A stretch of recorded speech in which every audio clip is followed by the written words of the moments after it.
हो बच्चों? उम्मीद है आप सब अच्छे होंगे। पिछले पीरियड में हमने शब्द भेद के बारे में पढ़ा था। उसमें हमने जाना था शब्द दो प्रकार के होते हैं, एक विकारी शब्द, दूसरा अविकारी शब्द। विकारी शब्द के बारे में हमने विस्तार से अध्ययन कर लिया। हमने संज्ञा पढ़ा, सर्वनाम पढ़ा, क्रिया पढ़ा और विशेषण पढ़ा। ठीक है, आज हम शुरू करने वाले हैं अविकारी शब्द, जिन्हें हम अव्यय कहते हैं। अब ये अविकारी क्या होते हैं? अविकारी मतलब अधिक विकार, वे शब्द जिनमें कोई विकार नहीं होता, अर्थात जिनमें कोई परिवर्तन नहीं होता, उन शब्दों को हम अविकारी शब्द कहते हैं और ये शब्द अव्यय कहलाते हैं। इन शब्दों में लिंग, वचन, काल और पुरुष का कोई भी प्रभाव नहीं पड़ता है। तो ये शब्द कौन से कहलाते हैं? अविकारी शब्द या अव्यय। अव्यय के चार मुख्य भेद होते हैं। पहला क्रिया विशेषण अव्यय, दूसरा संबंध सूचक अव्यय, तीसरा समुच्चय बोधक अव्यय और चौथा विस्मयादि बोधक अव्यय। हम एक एक करके इन चारों अव्ययों के बारे में विस्तार से अध्ययन करेंगे। तो पहला हमारा अव्यय है क्रिया विशेषण अव्यय। पहला कौन सा है?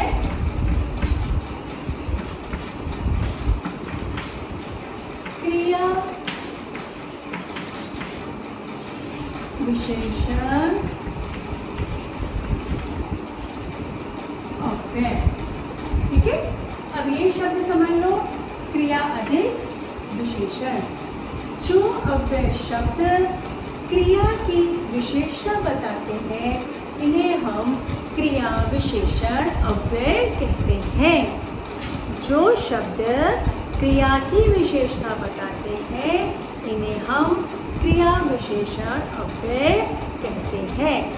क्रिया विशेषण अव्यय के भी चार प्रकार हैं। क्रिया विशेषण अव्यय के कितने प्रकार हैं? चार प्रकार हैं। पहला है कालवाचक क्रिया विशेषण, दूसरा है स्थानवाचक क्रिया विशेषण, तीसरा है रीतिवाचक क्रिया विशेषण और चौथा है परिमाणवाचक क्रिया विशेषण। तो अब हम इन चारों क्रिया विशेषण अव्यय के बारे में पढ़ेंगे। पहला है कालवाचक क्रिया विशेषण। क्रिया विशेषण का पहला जो है प्रकार वो है कालवाचक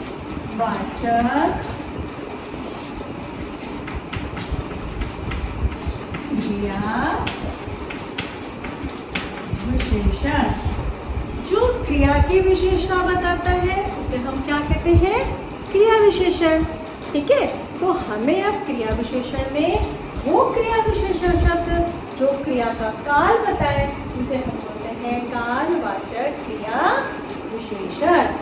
ठीक है, अब जैसे मैं रोज पढ़ता हूँ, रोज क्या है? ये समय बता रहा है। बारिश आज होगी, तो बारिश कब होगी? आज होगी।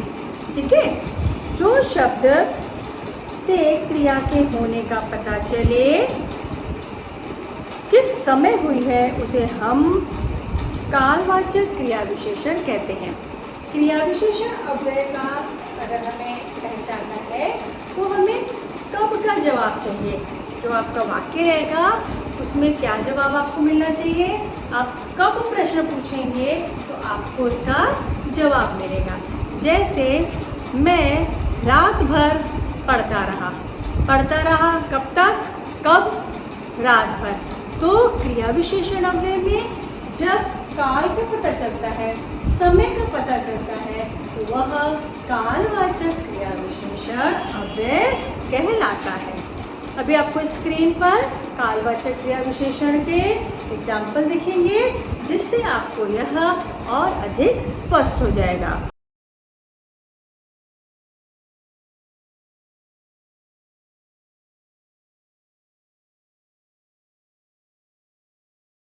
दूसरा हमारा है स्थानवाचक क्रिया विशेषण अव्यय। दूसरा कहलाता है स्थानवाचक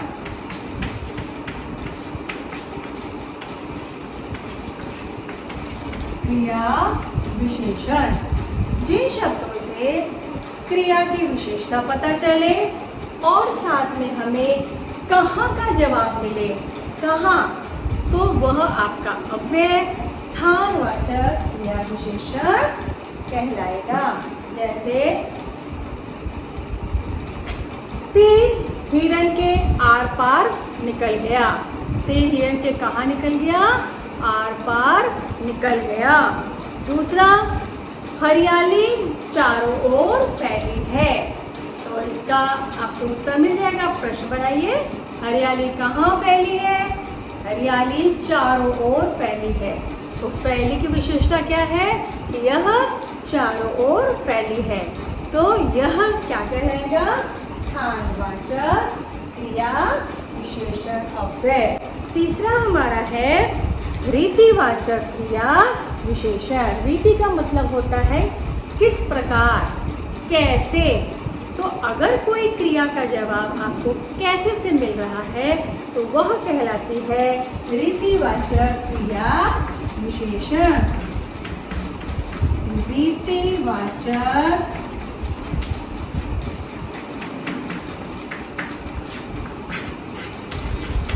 क्रिया विशेषण। जैसे रमेश चलता है, ये तो सीधी सीधी क्रिया है। अब अगर आप बोलते हो कि रमेश धीरे धीरे चलता है, तो यह क्रिया की विशेषता हो गई। रमेश धीरे धीरे चलता है। अब आपको प्रश्न पूछना है, रमेश कैसे चलता है? जिन शब्दों से हमें कैसे का जवाब मिले वह कहलाते हैं रीतिवाचक क्रिया विशेषण। ठीक है। चौथा हमारा है परिमाणवाचक क्रिया विशेषण। चौथा कौन सा है?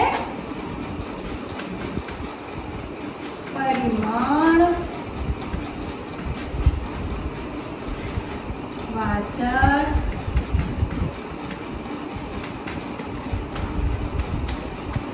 क्रिया विशेषण। जिन क्रिया विशेषण शब्दों से हमें मात्रा के बारे में पता चले उन्हें हम परिमाणवाचक क्रिया विशेषण कहते हैं। जैसे मगन थोड़ा ही खा पाया। छोटा बच्चा बहुत हंसता है। तो हमें कितने का जवाब अगर मिलता है, किसका जवाब मिलता है? कितने का जवाब मिलता है, मात्रा के बारे में हमें पता चलता है, तो वह कहलाता है परिमाणवाचक क्रिया विशेषण। ठीक है। तो ये था हमारा किसका? अव्यय का पहला प्रकार क्रिया विशेषण अव्यय। ठीक है। अब हम पढ़ेंगे क्रिया विशेषण अव्यय का दूसरा प्रकार संबंध बोधक अव्यय। अब हम क्या पढ़ेंगे? संबंध बोधक अव्यय। दूसरा है हमारा संबंध बोधक अव्यय। जो अविकारी शब्द, संज्ञा या सर्वनाम के साथ लगकर उनका संबंध दूसरे शब्दों के साथ बताते हैं, ऐसे शब्दों को हम संबंध बोधक अव्यय कहते हैं।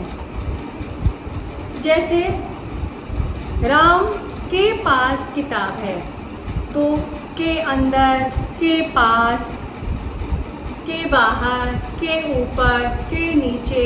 तो का, के, की, सा, से, रा, रे, री या ना, ने, नी, इनके साथ जो अव्यय शब्द लगते हैं वे संबंध बोधक अव्यय कहलाते हैं। अब कुछ एग्जाम्पल मैं दे रही हूँ जिससे आपको क्लियर हो जाएगा कि संबंध बोधक अव्यय क्या होते हैं।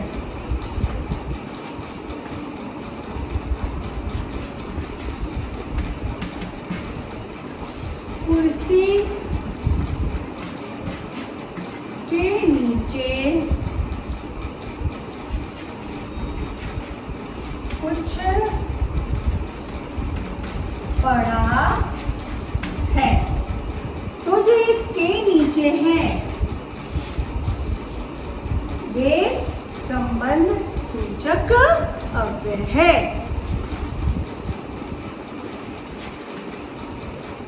घर के पास मंदिर है। तो ये जो के पास है ये कहलाएगा संबंध सूचक अव्यय।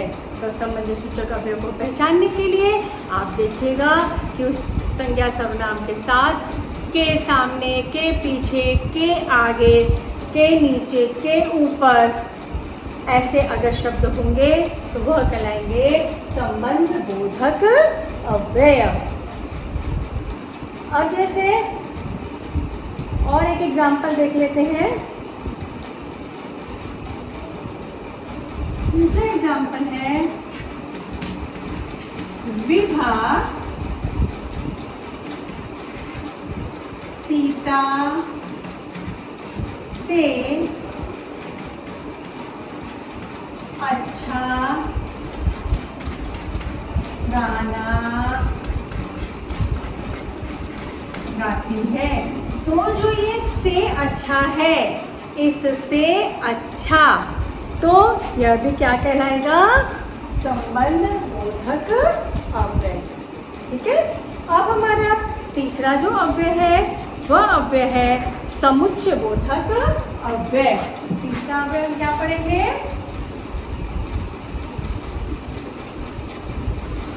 समुच्चय बोधक अव्यय।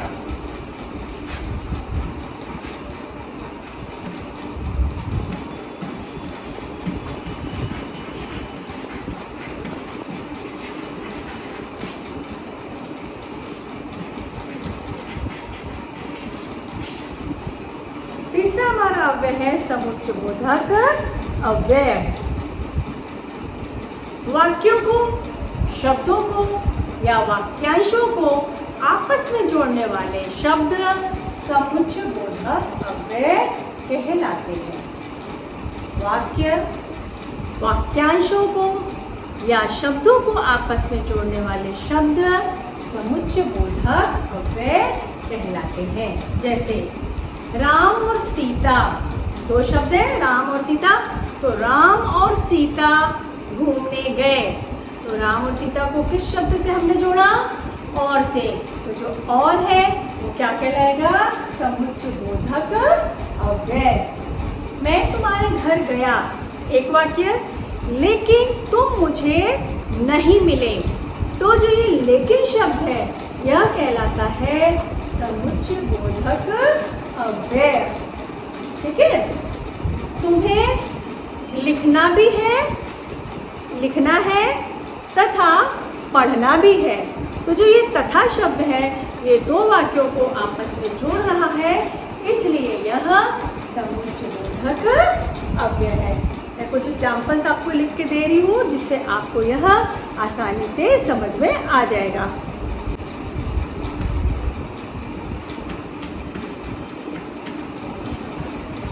गीता और सीता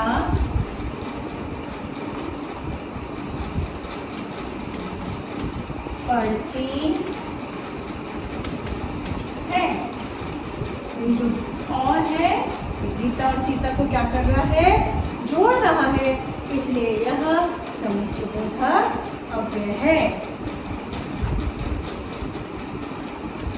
मैं तुम्हारे घर गया, एक वाक्य है। पर या लेकिन जो भी लग सकता है। पर तुम नहीं मिले। तो ये जो पर शब्द है ये दो वाक्य को जोड़ रहा है। मैं तुम्हारे घर गया पर तुम नहीं मिले। तो ये कौन सा अव्यय कहलाएगा? ये समुच्चय बोधक अव्यय कहलाएगा, क्योंकि समुच्चय बोधक अव्यय वे अव्यय कहलाते हैं जो दो शब्दों को, दो वाक्यों को तथा दो वाक्यांशों को आपस में जोड़ते हैं। अब हमारा चौथा जो अव्यय है उसे हम कहते हैं विस्मयादि बोधक अव्यय। ये हमारा चौथा और आखिरी अव्यय है जिसे पहचानना समझना सबसे सरल है, इसे हम कहते हैं विस्मयादि बोधक अव्यय।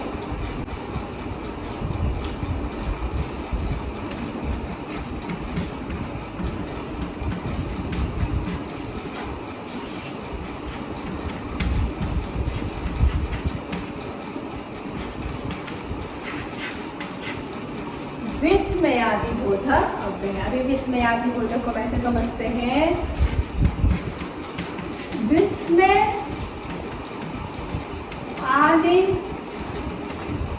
और ये क्या है? बोधक। विस्मय आदि का आश्चर्य का, दुख का, खुशी का, गम का, इन भाव आदि का बोध कराने वाले शब्द विस्मयादि बोधक अव्यय कहलाते हैं। अब इनकी कुछ विशेषता है।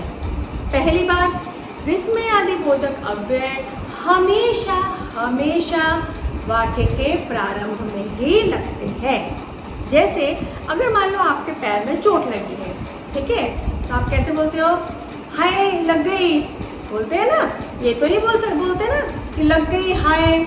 तो विस्मयादि बोधक अव्यय जो है वो वाक्य के सबसे प्रारंभ में आते हैं, क्योंकि ये हमारे अंदर के मनोभावों को, विस्मय को प्रकट करते हैं। दूसरी चीज, इन शब्दों का वाक्य से कोई लेना देना नहीं रहता है। तीसरी चीज, जब भी हम विस्मयादि बोधक शब्दों का प्रयोग करते हैं तो हमें विस्मयादि बोधक चिन्ह लगाना आवश्यक होता है। ये है विस्मयादि बोधक शब्द के कुछ नियम कि हम विस्मयादि बोधक अव्यय कहाँ लगाते हैं, हम कैसे पहचान सकते हैं विस्मयादि बोधक अव्यय। अब मैं कुछ एग्जाम्पल्स लिख रही हूँ जिससे आपको आसानी से समझ में आ जाएगा कि विस्मयादि बोधक अव्यय वाले शब्द कौन से हैं। जैसे वाह, जैसे किसी को अगर हमें शाबाशी देनी है तो हम कैसे कहते हैं? वाह तुमने तो कमाल कर दिया।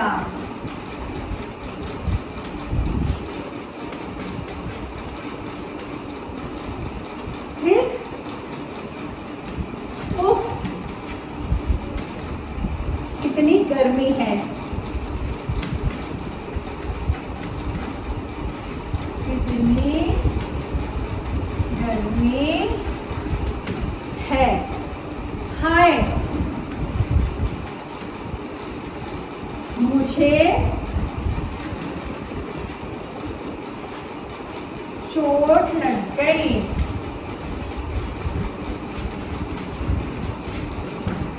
तो जो ये तीन शब्द हैं, वाह, उफ और हाय, ये हमारे मन के विस्मय को, हमारे भाव को प्रकट कर रहे हैं, इसलिए ये शब्द कहलाते हैं विस्मयादि बोधक शब्द और इन्हें हम विस्मयादि बोधक अव्यय कहते हैं। तो फिर आज हमने क्या क्या पढ़ा?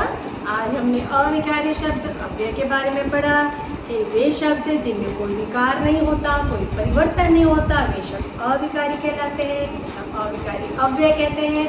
अव्यय के 4 प्रकार, क्रिया विशेषण अव्यय, संबंध बोधक अव्यय, समुच्चय बोधक अव्यय और चौथा विस्मयादि बोधक अव्यय। इन्हें हमने उदाहरण सहित विस्तार से पढ़ा। अब इसके बाद स्क्रीन पर आपके सामने कुछ प्रश्न आएंगे जो आपको पहचान कर जिनमें लिखना है, उन्हें आप पहचानेंगे उन वाक्यों को और लिखेंगे कि इनमें कौन से अव्यय का प्रयोग हुआ है। तो फिर मिलते हैं एक नए वीडियो के साथ अगले पीरियड में। तब तक के लिए खुश रहिए, स्वस्थ रहिए और पढ़ाई अपनी करते रहिए।